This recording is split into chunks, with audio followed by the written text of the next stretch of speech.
Gerek düşünək, tələsmədən qərar verək. Bu həyatımızda nəsə bir yenilik edək. Bəzən çətin olsa da qorxmayaq, çəkinməyək. Mübarizə aparıb istəyimizə çataq, yenilik edək. Hər zaman qərarlı şəkildə irəli addımlayaq. Həyatda yenilik edərək nailiyyətlər qazanaq. Heç vaxt bu yolumuzdan geriyə qayıtmayaq.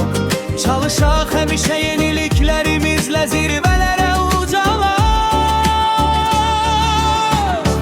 Bu bizim həyatımızda dəyişikliyə səbəb olsun.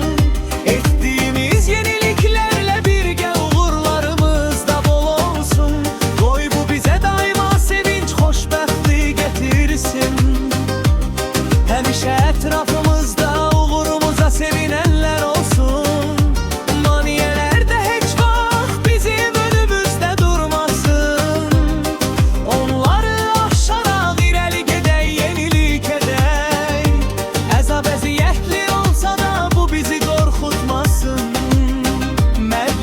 Cəsarətlə buna nail olaq, iyilik edək.